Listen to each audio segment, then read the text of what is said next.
Is SABC here? Okay, just check it. Taps.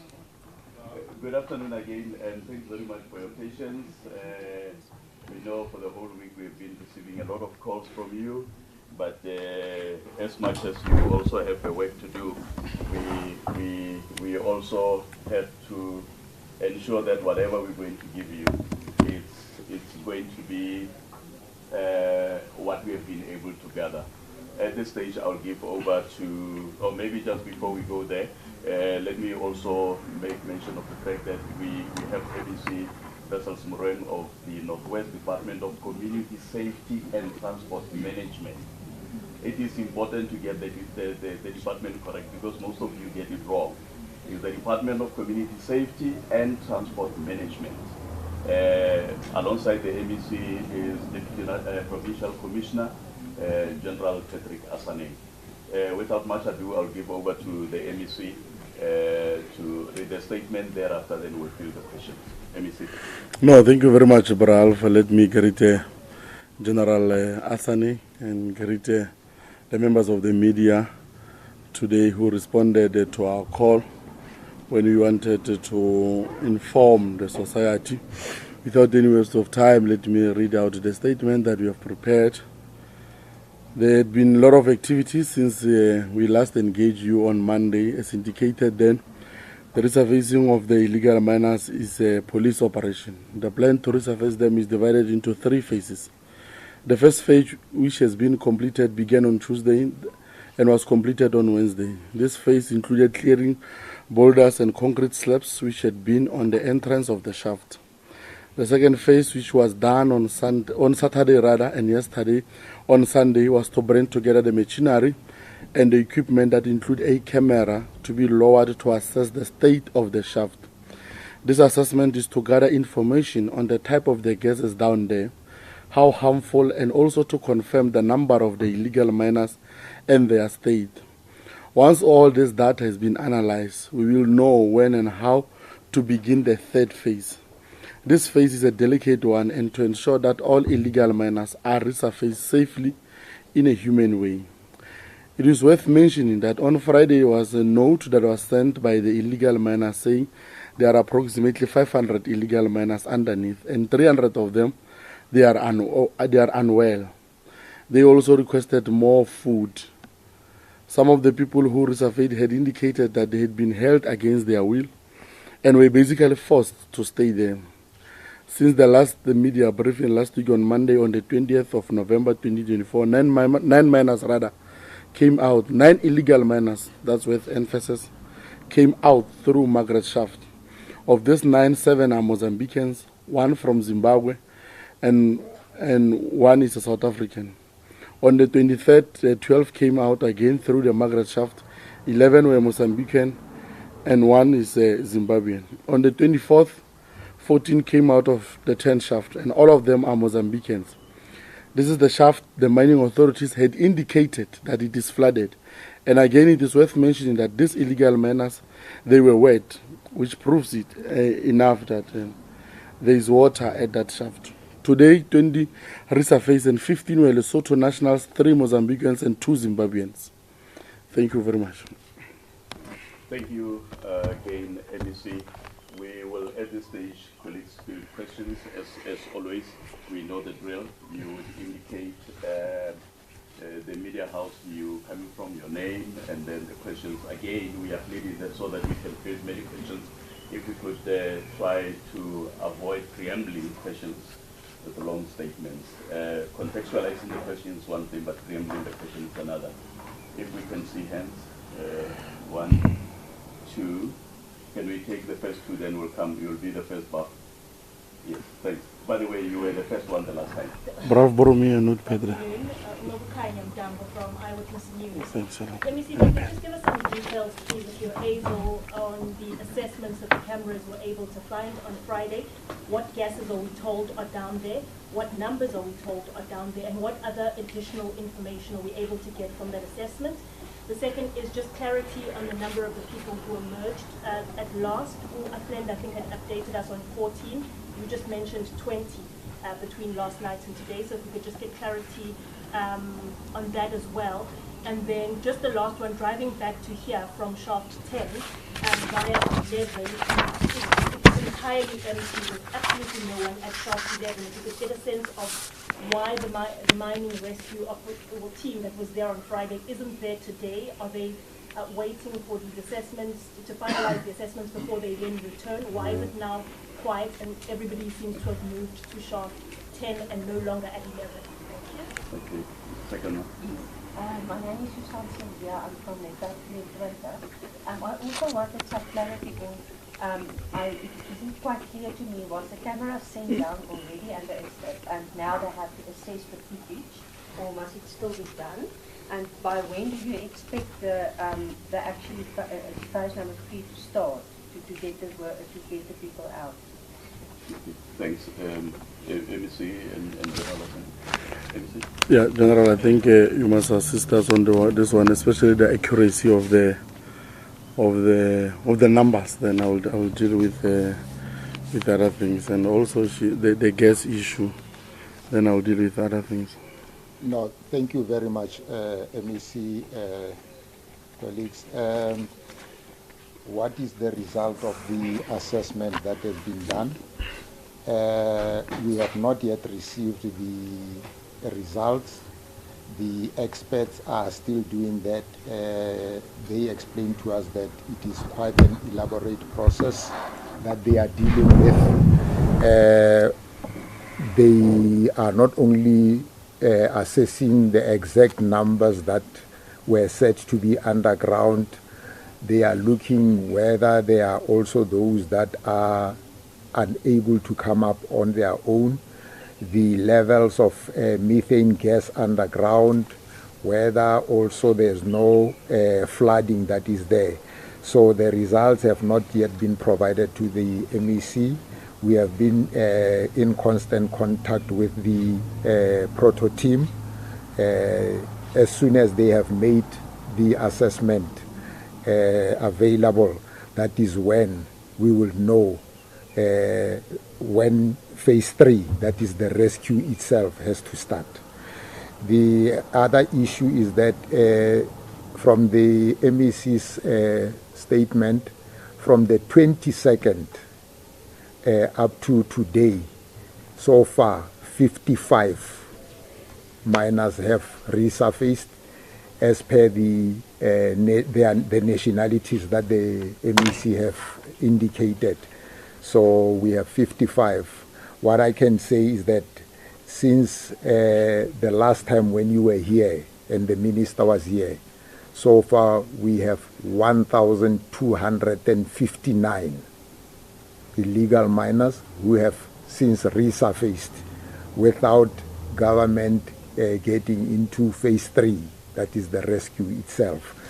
The ones that have resurfaced recently used Margaret Shaft. You will recall, members of the media, that right from the onset, Margaret Shaft was made available. It is a shaft of a mine that is still operational, and therefore there is no risk or danger of these people using some crude equipment, ropes and whatever. So the majority of them have used Margaret Shaft to emerge from underground. So that is currently the situation. Susan, the camera was sent down. It is part of the assessment that is being done. It is already was down the whole of Friday.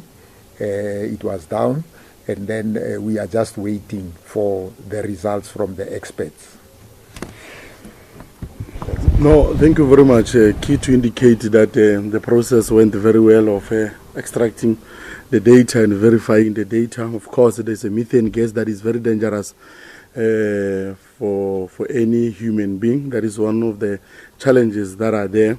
But of course, the experts are still analyzing the data so that we can be able to be sure before we move to the next stage. Like I indicated in the statement, the next stage is a very delicate statement. We need to conduct it with the delicacy it deserves so that we save lives instead of losing more lives. But the key to indicate also that the voluntary process of miners of coming out. General, we need to convey this thing. It demystifies the narrative that was spread there that there are some people who are trapped. So these people, they voluntarily went out from the various shafts, Margaret being one of those shafts, which means that there was a deliberate intent on the part of these people that they did not come out. And we must also indicate this thing, General, that whenever they resurface, when they realize that they are police, they also attempted to run back inside the shaft, which proves that we are dealing with the people that do not come out on the basis that they fear an arrest. We also need to emphasize on that. So now once we get the camera, there's one journalist who asked us about the time thereof. Once we get the data, we will be able to tell the time, because the number of people that are there that will be indicative of the report that we are going to receive will also tell us that how the operation will be conducted and how many days shall the operation take. Thank you very much. Thank you, MEC. Thank you, General Asane. Perhaps we'll start with you, then we'll go to Fifi in that order. My name is Dr. Gina Baranan from EACA. My question is based on the court judgment earlier today, where they are saying that government departments, including SABC, should extract illegal miners who are still underground. And from the interviews that we've been through, those who resurfaced yesterday, they are saying that if there are people who are heavily armed, how are you going to conduct that? Are you going to deploy your officials underground, or are you going to use the rescue team? Thank you. Fifi? My name is Fifi from Vision Africa. I wanted to ask that is there a look into a possible hostage situation that is happening? As much as the people are not trapped, but both are peaceful. When they want to come out, because of those that are heavily armed underground, they are threatened. And that's why they end up being able to solve. In fact, those that are broken through the process, they escape, they have to find a way of coming out. I forgot my second question. Okay, we'll come back. Okay, SABC, General Asane? Maybe before the MEC response, I would say, Fifi, this question would have been best answered by the consent group, because they are the ones who even went to court and said, no, it is the government that is preventing people from coming up. They are the ones who went to court and said government is trying to commit genocide. They are the ones who said, no, the police, by being there, they are preventing these people from receiving food.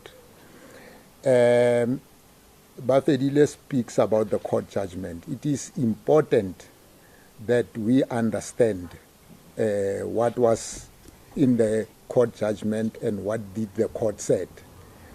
We must understand, members of the media, that this judgment came as a result of an interim order which was sought and which cited government, the three departments that were cited as respondent, including the police.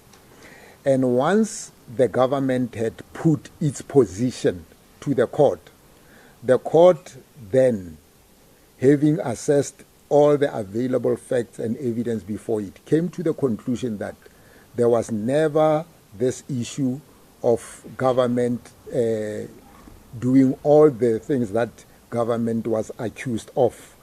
Therefore, ourselves, we are aware, because the court right from the onset said the police responsibility, constitutional mandate of preventing, combating, investigating crime, and also protecting lives and property will remain regardless of the allegations that were made. Therefore, we are on site, and we have also received information from some of the people who resurfaced on their own, making allegations that they were held against their will underground. Therefore, it is important to understand that he who alleges, the people who are saying this are the ones that we will afford the opportunity to give us statements, indicate who were the people who were holding them against their will. And then, if after our investigation we come to that conclusion that there is veracity to this, then those that were involved will be definitely prosecuted. But our standpoint as the police has always been that we are dealing with criminality here. We have always said these people are heavily armed. The government, even the MEC previously indicated some of the crimes, some of the firearms that we have received from them. The final response that I want to come to, it's following the court judgment, how are we going to do? From the onset, government's position through the minister, through the MEC was that we are not going to expose law enforcement officials or anybody to any danger.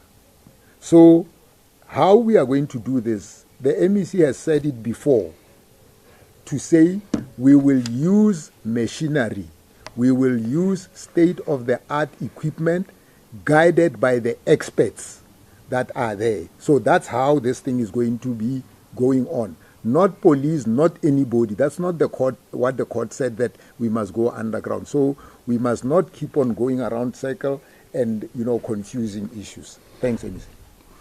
No, thank you very much. The Section 11 of the Constitution speaks about a right to life. A right to life is not only applicable to those criminals. The right to life speaks also to the police, because we need to also to protect the right of the police. So we have always made it very clear that no one is going to be sent underground. It is for that reason that we took advantage of the fourth industrial revolution, where we are embarking on cameras also to verify other things.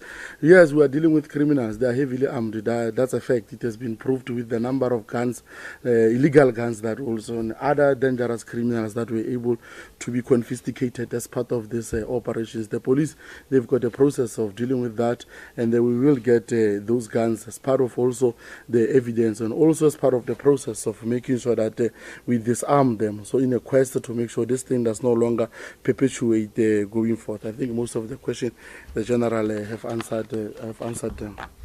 Thank you, MEC. We'll start with Mr. Tabiso, and then Pito. Then the next round we will go to Tabang and okay, Tabiso. I just want clarity on why illegal miners who have resurfaced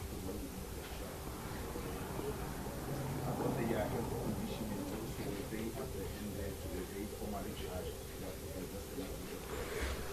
on the issue of expert analyzing the information that was gathered through the camera. After, is there any other step that follows following the analysis of information, or after that you just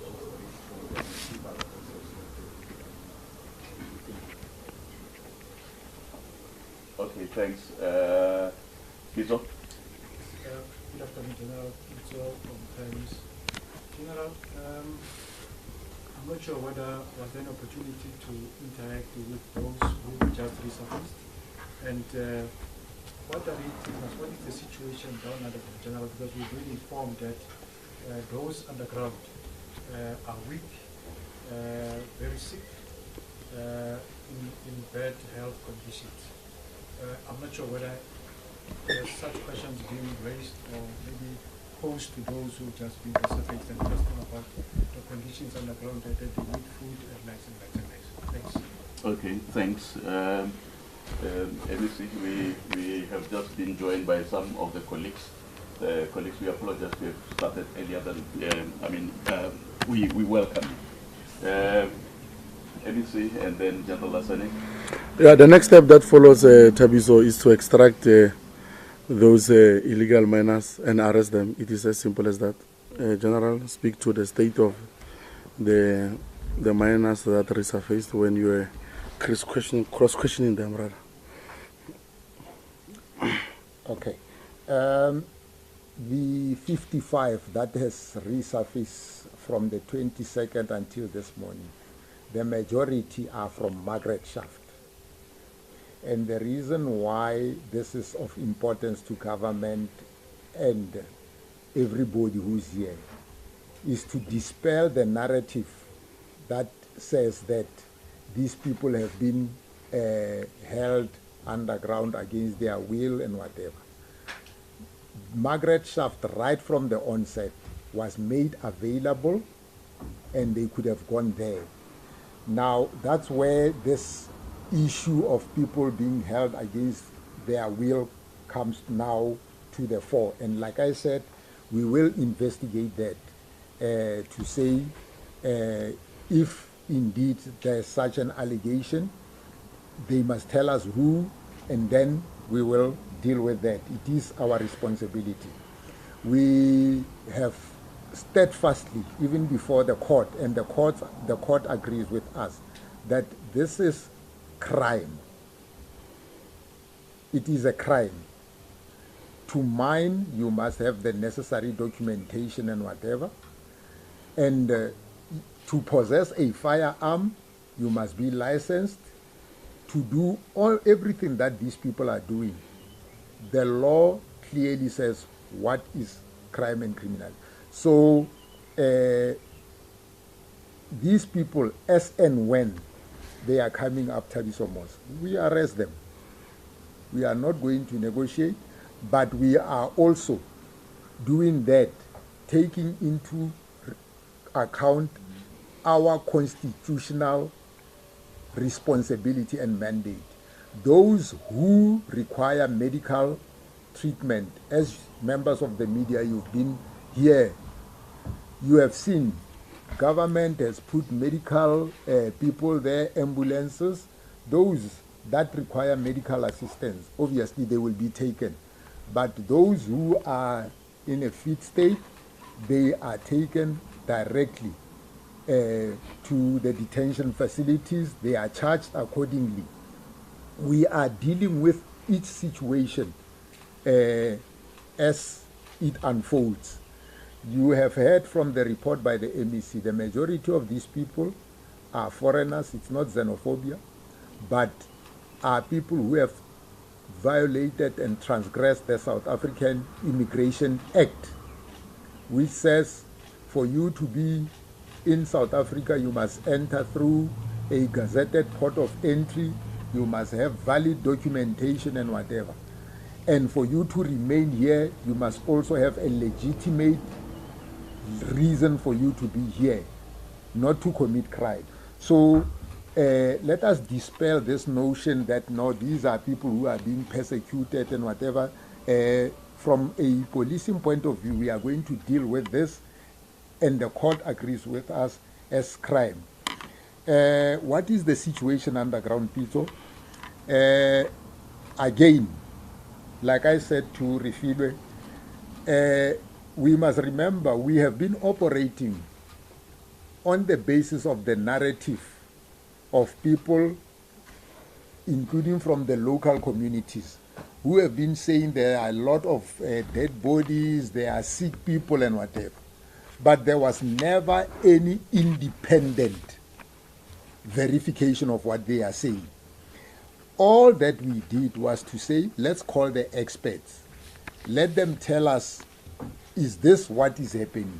You yourself, you were there when, after the MEC, the minister was here, suddenly it was no longer 4,500. It was 500, and they were saying 300 are hungry, but the issue was bring us food. Now suddenly 55 have resurfaced, well strong, and therefore the question about the many people who are weak and whatever, it should be answered by the people who put this thing in the first place, so that they can then substantiate, because they were basing this thing on the one individual that they lowered down, who came and said this. Our position has always been that we believe that these numbers are exaggerated, they are not substantiated. They went to court and they could not substantiate. So us, we are not going to work on the basis of assumptions and speculation. We have used like the MEC say, 4th IR, we will then cross that bridge. But the 55 that has come out never indicated to us, Peter, that since this problem started, members of the media, only one corpse, and which we have sent to our forensic expert, pathologist, and it became clear that that person passed on a long time ago. You were there. So these are the questions that as you engage with these people, you must also put them to them, so that it should not, it has never been the position of government. We have gone to court to challenge this thing. So, Peter, as soon as we have the proper assessment, we will tell you, and like we said, it will also inform our next phase. Thank you. Thank you. Oh, okay, Mr. Taban, then we'll come to you, then we'll build another, there are round to accommodate colleagues to the restaurant. Yes, Taban. Thank you very much. I'll be Taban with Crisis. There are some community leaders who form part of this operation of retrieval who have come out to accuse government authorities of finalizing them. They say that they also went as far as sending a letter through the lawyers for human rights that they be allowed access to be able to continue with the retrieval. Since well that they say that this one is taking time and people might be going underground. So we want a confirmation from you. Is it true that they're being compliant, and that is the information also available to them to know what is happening in terms of this retrieval process? And also confirm if you received this letter from the lawyers of human rights with regards to them asking for permission to also be able to take part in the retrieval process. Thank you, Taban. Makhan again from EWN. The first one is, if we are to believe that the people that are underground are heavily armed and are as hostile as we are told, are police prepared for a pushback when it come time when they do have to be pulled up to the surface of the earth? How prepared, well, not surface, how prepared are police for pushback from that group that's hostile? The second one is, can we get an update on the claims of extortion that we heard last week? Is there an update in terms of whether there are more claims? Last week we heard of just one incident where one of the community members who were stationed outside Shaft 11 had tried to elicit 30% cut from the contractors. Can we get an update on those investigations? And then just a last one, I guess, maybe out of curiosity, what informed the operation being stationed at Shaft 11 and not 10? Because we're at 10 mostly today, and from what I see, it seems a lot easier to come out from Shaft 10 than it is from 11. 11 requires a whole lot more labor and. So what informs the decision of placing that operation at 11 and not 10 or elsewhere at the other shafts where it might be slightly easier to manage? Okay. Please start, General. We are not going to talk about operational matters of why 10 or 11. You have been here. The MEC even told you, you are aware. Those who emerged from 10, when they realized that the police were there, they wanted to go down. So we are not going to sit here, share our operational issues and whatever. Like you are saying that you are speaking on the basis of assumption to say that's your assumption that 10 is easier than 11 and whatever. Our position of the government is that these are inoperable mines which are having hazards of methane gas, flooding. So to say this one is easier than this one, it's assumptions.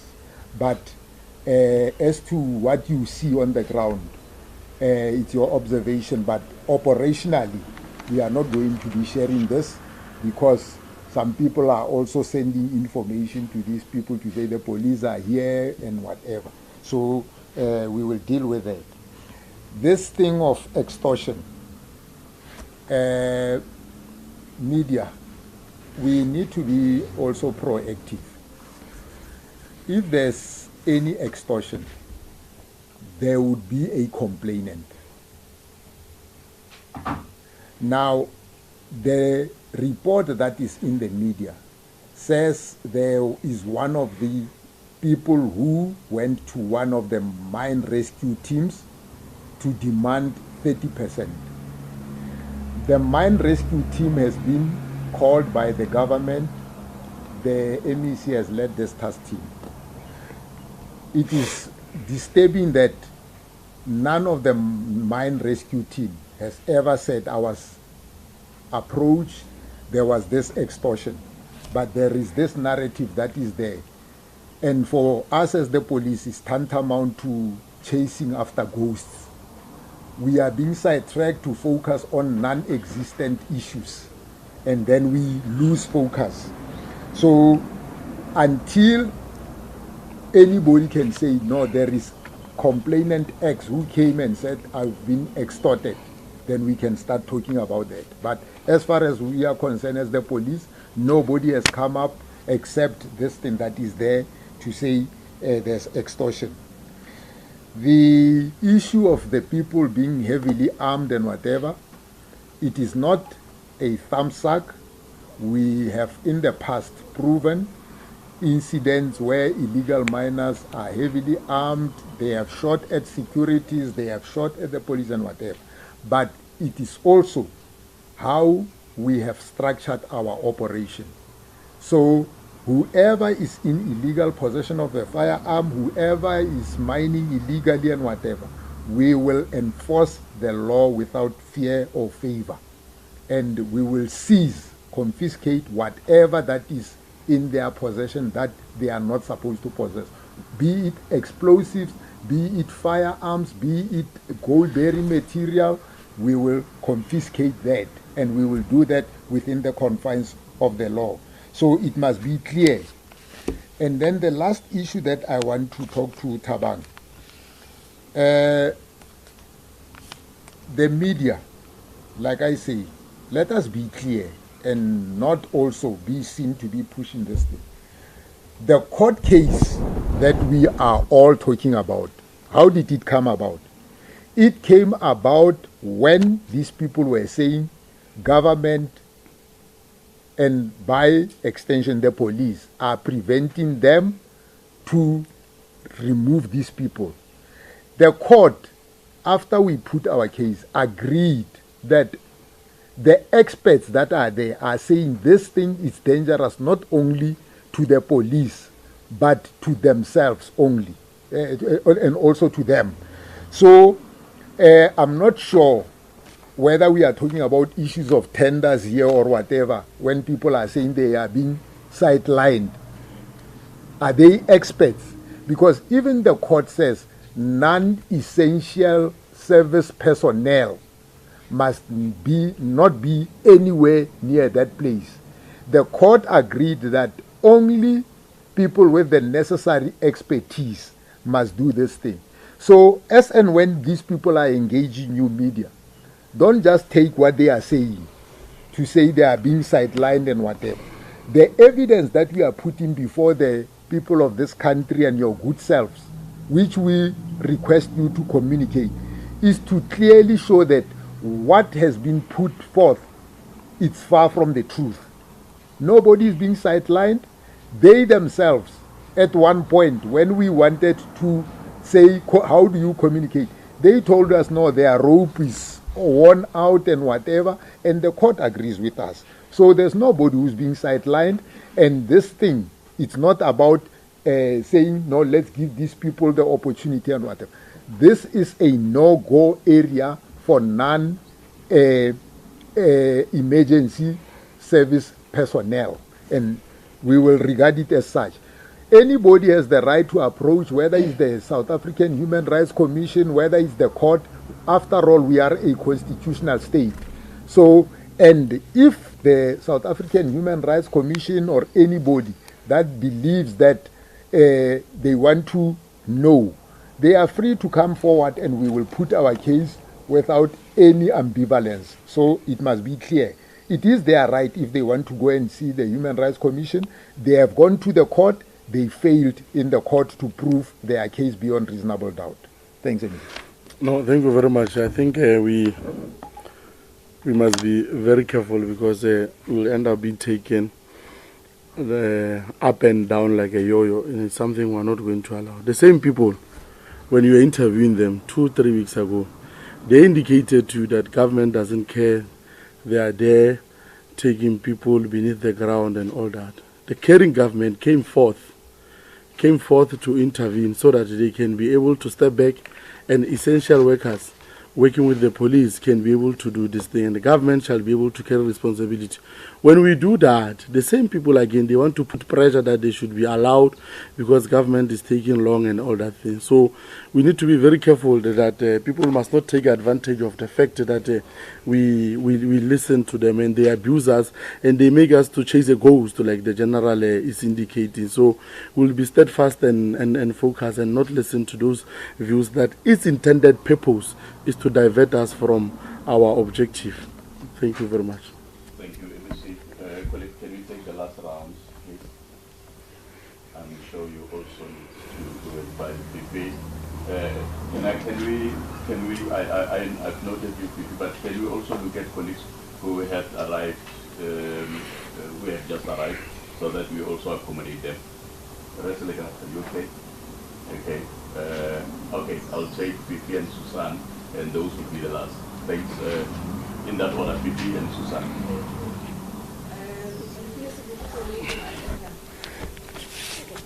Some of the people that are arrested or that are resurfacing, I'll give an example with those that came out yesterday. Among them is a 14-year-old, so they are told by the police. Even those that had previously resurfaced, know that they were minors there. When we are looking into either being reduced into resurface or being found at those there, we will see that these are your 14-year-old. Are we looking into an element of human trafficking as well that speaks to the whole illegal mining activities, considering that there are minors in the Okay. Thanks, Fifi. I think both MEC and General Hassan have covered it earlier, but I'll just request them to go. Yeah, okay, Susan. Yes, Susan Sonia again from the I just wanted to clarify Shaft 10 and Morgan Shaft. Is that the same shaft or is it two different places? Two different. Different places. Okay. So did you cover? Yeah. Okay. MEC and General Hassan. Let's give it to General the possibility of... Refill and colleagues. First, as and when people are coming up, we verify their nationalities, we verify their state of health, and age is also one of the things that we check. And there is a reason why we are doing all these things. Now, human trafficking doesn't only apply because one is a minor. Even if you were an adult, if you were to prove and to show us that you were forced to be here against your will, then definitely it will be investigated. We must understand that we are a country that is premised and based on the Constitution and the rule of law. And even if it was not illegal mining, we know that the employment of minors is forbidden by law. We know that human trafficking is a crime. Even the United Nations forbids that. So what I can say is that as and when these people, because most of them are not South Africans, then you would agree with me. They are not South Africans and they are foreigners, foreign nationals who entered South Africa illegally. Previously, we indicated that we are working in close, constant communication with the embassies of Lesotho, Mozambique, Zimbabwe, and Malawi, based on the nationalities of the people who are here.